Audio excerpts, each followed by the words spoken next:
अस्सलाम वालेकुम। भाई कैसे हैं आप?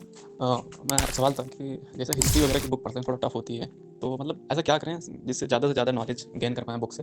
मतलब ऐसे क्या-क्या प्रिकॉशन हैं या टिप्स हैं कि जब ये सब बुक पढ़ें तो ज़्यादा से ज़्यादा मतलब गेन कर पाएँ नॉलेज? कभी-कभी क्या होता है पढ़ते चले जाओ, ऑटो पायलट में लग जाओ, पता ही नहीं चलता कौन हेडिंग है, कहाँ है, बस चलते चले जाओ। तो यही पूछ रहा था।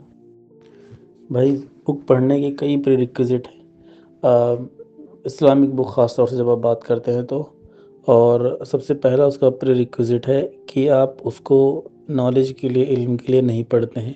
आप उसको तक़वा इख्तियार करने के लिए पढ़ते हैं। आप उसको इसलिए पढ़ते हैं ताकि आप अल्लाह के और करीब हो जाएँ। आप दीन की समझ को, अल्लाह का जो उलूहियत है उसको समझ के और जो फ़िलॉसफ़ी ऑफ इस्लाम है, उन सब चीज़ों को समझ के आप दीन के और करीब आ जाएँ। ये है उसका पहला प्रीरिक्विज़िट। अब किताब पढ़ने का होता ये है ना कि जब लोग आम तौर पे क्या करते हैं, जब वो पढ़ना शुरू करते हैं तो दे थिंक कि यार मैंने इतनी किताबें पढ़ ली है, मैंने ये किताब पढ़ रहा हूँ मैं इतने टाइम से, महीने भर से, 2 महीने से, और मुझे बहुत कम चीज़ें इसमें से याद हैं। तो बुक पढ़ने का पर्पज़ मेमोराइज़ करना नहीं होता है। पहली बात तो ये ख़्याल रखें आप इसका। अगर किसी की मेमोरी इतनी शार्प है, इतनी अच्छी है कि वो कुछ पढ़ता है और उसको याद रह जाता है, तो उसमें कोई बुराई नहीं है। That is really good thing. But अगर किसी को याद नहीं रह पाता है तो इट्स ऑलराइट, मतलब कोई इसमें मसले की बात नहीं है। क्या होता है कि जब आप पढ़ते हैं ना तो over the period of time वो कॉन्शियसनेस और प्रेजेंस ऑफ माइंड डेवलप होता है कि जब किताब खोल के बैठते हैं, कोई भी काम सोलली करने बैठते हैं, तो आपका कंसंट्रेशन लेवल इंक्रीज होता है। और कोई भी चीज़ याद कैसे रहती है हमको, उसका one of the main reasons है कंसंट्रेशन, आपका अटेंशन टू, या क्या बोलते हैं उसको, अटेंशन स्पैन जो आपका होता है कुछ वो एक्टिविटी करने के लिए, चाहे वो आप बुक पढ़ रहे हों, चाहे वो आप मतलब इस्लामिक बुक पढ़ रहे हो, नॉन इस्लामिक बुक पढ़ रहे हो, कुछ भी कर रहे हो, क्लास में बैठे हो किसी वर्चुअल क्लास में या फिजिकल क्लास में बैठे हो, तो आपका अटेंशन स्पैन कितना ज़्यादा है और आप फोकस कितना कर पा रहे हैं, कितना ज़्यादा कॉन्शियस हैं उस मोमेंट पर, ये दिस शोज़ कि आपको वो चीज़ कितनी ज़्यादा मेमोराइज्ड रहेगी। And then that is not only it.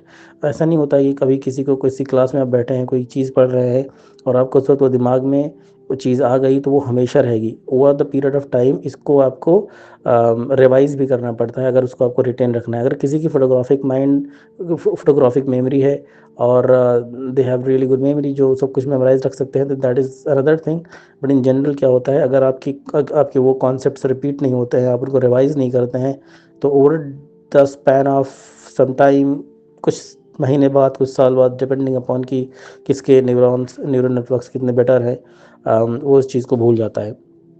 तो होता ये है कि जब आप इस्लामिक बुक पढ़ते हैं तो इस नज़रिए से मत पढ़ें कि आपने कोई एक किताब पढ़ी, कोई पहले हिस्ट्री की किताब पढ़ी, या आपने कोई एक सीरा की किताब पढ़ी, या आपने कोई एक तफसीर पढ़ी और आपको कुछ उसमें से याद नहीं है। याद करने के लिए ना पढ़ें, ठीक है? आप बस पढ़ें उसको, कोशिश करें कि आप कॉन्शियस रहें उस मोमेंट में जब पढ़ें।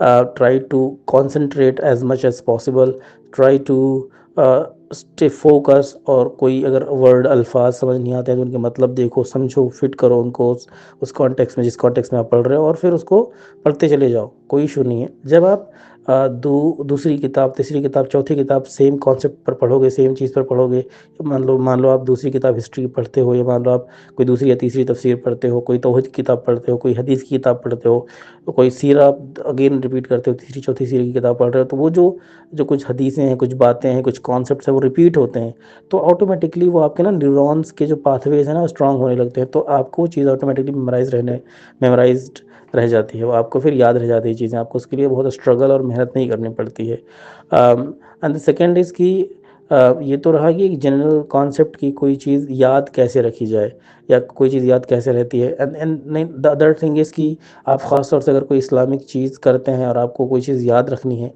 तो इन टर्म्स ऑफ आमाल, तो वो ये होता है कि आप उस पर अमल करना शुरू कर दें।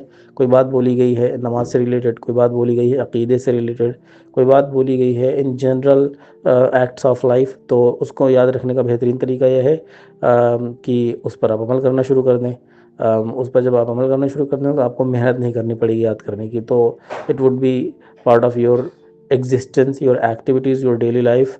आपकी लाइफ का हिस्सा हो जाएगा वो, तो आपको फिर वो चीज़ इतनी मेहनत नहीं करनी पड़ेगी याद करने के लिए, right? But addressing the original question, in the same way. तो इसमें परेशान नहीं होइए इतना कि कोई किताब आपने आपने मान लीजिए अज्यूमिंग कि आपने 5-6 किताबें पढ़ ली हैं और आपको उसमें से सिर्फ कुछ कुछ बातें याद हैं, तो दैट इज़ फाइन, ऐसा ही होना, ऐसा एक्सपेक्टेड है। ये आपको हर चीज़ नहीं याद रहेगी उसमें से, कोई कोई बात, कुछ कुछ बातें याद रहेंगी, कोई कोई चीज़, कोई इवेंट्स, इंपॉर्टेंट ऐसे इवेंट है जो आपको पर्सनली, जो जिन पर सबकॉन्शियसली आपका फोकस जाता है, जिसके बारे में आप हमेशा से बचपन से सोचते थे, या अभी कोई ऐसी चीज़ हुई है जो जिस पर आपका फोकस रहता है, तो आपको वो वाले इवेंट्स जल्दी याद रह जाएंगे बनस्बत उन इवेंट्स के जो आपको ज़्यादा इंटरेस्ट नहीं फील करते हैं। आपका सबकॉन्शियस सबकॉन्शियस माइंड डिसाइड करता है कि अच्छा यार, मेरे लिए ये वाला चीज़ ज़्यादा इंपॉर्टेंट है। तो इसलिए क्या होता है कि बहुत सी बातें याद रह जाती हैं, बहुत सी बातें आप भूल जाते हो। तो इसमें इतना परेशान होने की ज़रूरत नहीं है, आप पढ़ते जाओ इंशाल्लाह, और अल्लाह से दुआ करो। पढ़ने से पहले डेफिनेटली दुआ करो, रब्बि ज़िदनी इल्मा वरज़ुक़नी फ़हमा मिन लदुनका रहमा, रब्बि ज़िदनी इल्मन नाफ़िया।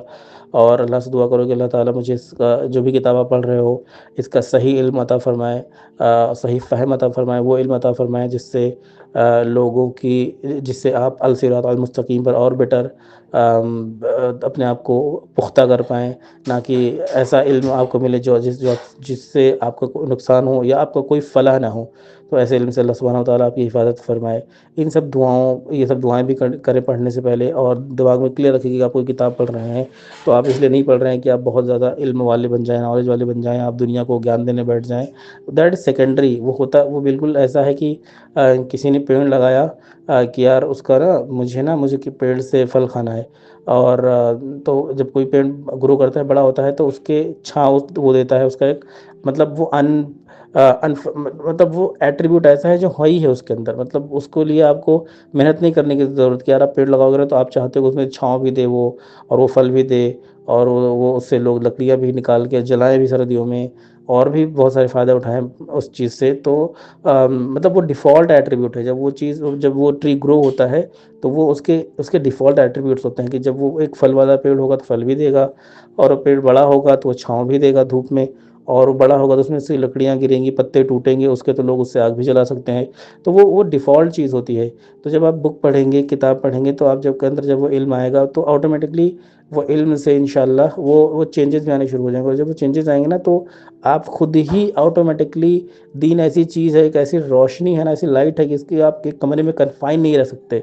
मतलब ये एक ऐसी चीज़ है कि इफ़ यू वांट कि यार मैं आपको बहुत ज़्यादा दीन का इल्म हो गया है, और आप उसको कहीं कैद करके कन्फ़ाइन करके रख लो, तो वो अपना रास्ता ढूँढ लेगी। और इंशाअल्लाह अगर किसी ने सच्चे दिल से, एक एक सही नीयत से पढ़ना शुरू किया है, कोई चीज़, कोई इल्म हासिल करना शुरू किया है, तो इंशाअल्लाह ताला ऑटोमेटिकली अल्लाह सुब्हानहू व तआला उससे दीन का काम लेना शुरू कर देंगे। तो ये था आपका answer. I hope it makes sense. अगर कोई एडिशनल क्वेश्चन है तो please send me, I will try to respond as soon as possible.